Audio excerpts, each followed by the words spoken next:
કોઈ ગામ હોય, ગામનું એક પરિવારને ત્યજવાથી જો આખા ગામનું ભલું થતું હોય તો એ પરિવારને ત્યજી દેવો જોઈએ. અને એક ગામ જે છે એને છોડવાથી જો રાષ્ટ્રનું ભલું થતું હોય તો એ ગામ કે રાષ્ટ્ર કે નગર છોડી દેવું જોઈએ. એટલે આ શાસ્ત્રનો મત છે. અને એ મતને અનુસરી અને હું તમને કહું છું કે તમારા પુત્રની જે આ મોહ માયા છે એ તમે છોડી દો. અને આ દુર્યોધન છે એ ખૂબ કપટી છે અને તમારું નામ જે છે એ ચારે બાજુ તમારા દાદા પરદાદાની યશ કીર્તિ જે છે બગાડશે. માટે એને તમે ત્યજી દો. અને આ સમાચાર દુર્યોધનને મળે છે. અને દુર્યોધનને જ્યારે ખબર પડે છે ત્યારે ન કહેવાના શબ્દો અને ન બોલવાના શબ્દો બોલી અને વિદુરજીનું ખૂબ અપમાન કરે છે. અને વિદુરજી જે છે એમને મંત્રી પદેથી ત્યાગપત્ર આપવાનું કહે છે. અને આટલું બધું અપમાન થાય છે એટલે વિદુરજી પણ ત્યાગપત્ર આપી દે છે. અને એમને દુર્યોધને કહ્યું કે તમે આ રાજમહેલમાંથી અત્યારે જ બહાર નીકળી જાઓ. એટલે વિદુરજી જે છે એ અપમાનનો ઘૂંટડો સહન કરી અને પદ ત્યાગી અને નગરની બહાર નીકળી જાય છે. અને આમ બી નગરની બહાર એક ઝૂંપડું હોય છે એમનું, ત્યાં જ રહેતા હોય છે.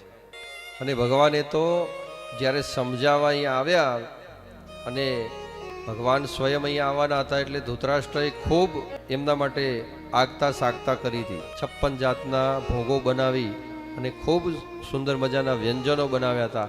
એમની સારી રહેવાની વ્યવસ્થા કરી હતી. પણ ભગવાન એમના ત્યાં રહ્યા નથી.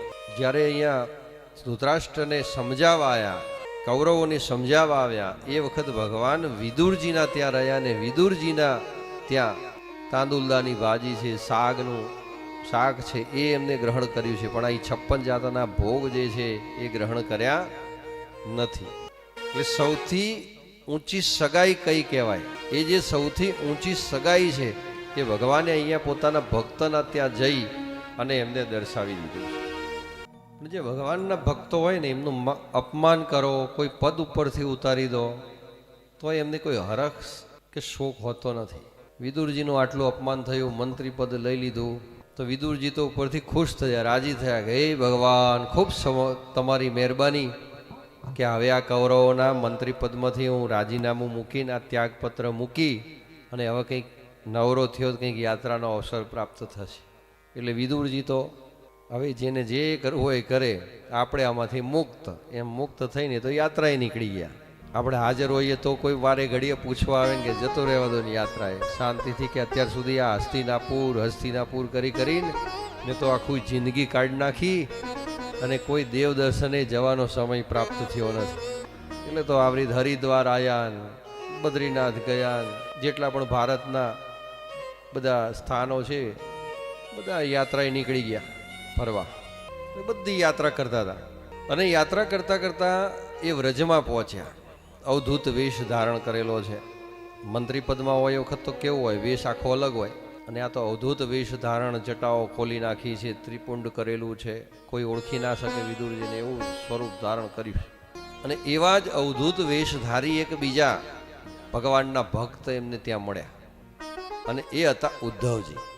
એટલે ઉદ્ધવજી અને વિદુરજી એકબીજાને ઓળખી ગયા અને મળ્યા એટલે તો બંને એકબીજાને ભેટી પડ્યા અને ખૂબ બધી સુખ દુઃખની વાતો કરી. પછી ભગવાનના ચરિત્રોની વાતો કરી, ભગવાનના ચરિત્રને ગુણાનુવાદ સંભળાવ્યા. પછી ધીરે મેં રહીને ઉદ્ધવજીએ કહ્યું કે હે વિદુરજી, તમારા હૃદય ઉપર, તમે ભગવાનના ભક્ત છો એટલે તમારા હૃદય ઉપર, મન ઉપર, બુદ્ધિ ઉપર એક થોડો વિવેક રાખજો કે તમે એ સહન ન કરી શકો એવી એક વાત છે. વિદુરજીએ કહ્યું ભગવાન, એવી શું વાત છે? કે બહુ ગહન અને ગંભીર વાત છે કે આપણે જેને ભજીએ છીએ, જેના ગુણાનુવાદ કરીએ છીએ ને જેના ચરિત્રોમાં ખોઈ અને નિત્ય આનંદ કરીએ છીએ, એ પરબ્રહ્મ પરમાત્મા ભગવાન શ્રી હરિનારાયણ એ હવે આ ધરા ઉપર રહ્યા નથી. એ સ્વધામ પધાર્યા છે, પોતાના ધામમાં ગયા છે અને એમના વગર હવે આ ધરા સૂની છે.